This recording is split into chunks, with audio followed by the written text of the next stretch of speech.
Bonjour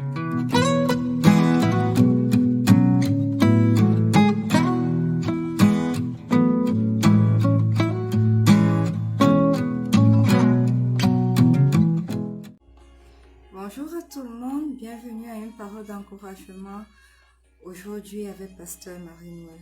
Nous lisons dans le livre de Jean, le chapitre 4, le verset 22 au verset 23. Il est écrit: Vous adorez ce que vous ne connaissez pas.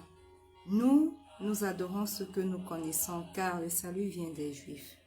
Mais l'heure vient, et elle est déjà venue, où les vrais adorateurs adoreront le Père en esprit et en vérité, car ce sont là les adorateurs que le Père demande.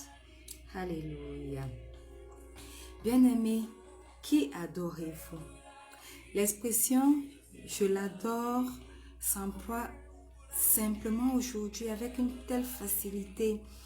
On dit qu'on adore son chat, on dit qu'on adore ses enfants, on dit qu'on adore une star de cinéma, on dit qu'on adore un joueur de football, on dit qu'on adore son travail.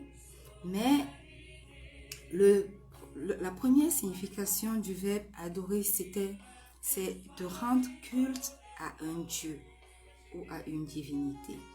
Alléluia. Et dans le verset que nous venons de lire, il nous a été dit que nous ne savons pas, nous ne connaissons même pas ce que nous adorons. Et que l'heure arrive où elle est même déjà venue, où les vrais adorateurs adoreront le Père en esprit et en vérité. Car ce sont là les adorateurs que le Père demande. Voyez-vous, nous adorons tellement, nous disons adorer tellement de choses dans ce monde que nous arrivons à mettre l'essentiel de côté.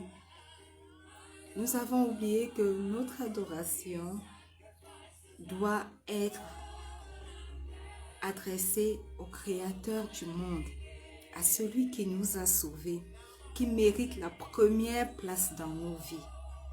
Il est le seul digne d'être l'objet réel d'un culte et donc de notre adoration. Lui seul est grand. Lui seul est saint, lui seul est parfait, lui seul a fait toutes choses. Lui seul nous a donné son Fils, a donné son Fils en sacrifice, afin qu'aujourd'hui nous puissions nous placer devant lui pour lui donner, pour lui rendre une adoration qui lui est agréable. Alléluia. Alors, bien-aimés, aujourd'hui, j'aimerais simplement nous rappeler à cette évidence. J'aimerais simplement que nous puissions prendre conscience du fait que, bien qu'étant chrétiens, nous donnons beaucoup d'énergie à faire beaucoup de choses qui ne doivent pas prendre la place de culte dans notre vie. Aujourd'hui, faisons quelque chose. Revenons à notre premier amour. Vouons notre culte, toute notre adoration à celui qui est digne de le recevoir. Car il est digne de le recevoir. Et il attend simplement que nous venions vers lui et que nous l'adorions en esprit et en vérité.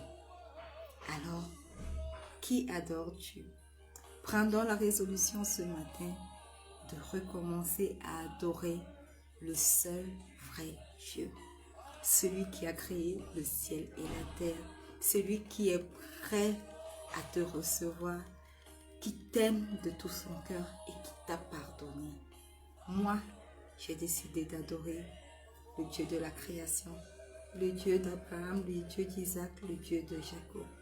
J'ai décidé d'adorer celui qui est mort sur la croix pour moi, le Seigneur Jésus-Christ. J'ai décidé de marcher et d'adorer avec le Saint-Esprit. Qu'en est-il de toi? Ma parole d'encouragement, c'est que adorez-le en esprit et en vérité, car lui seul est digne d'être adoré. Shalom.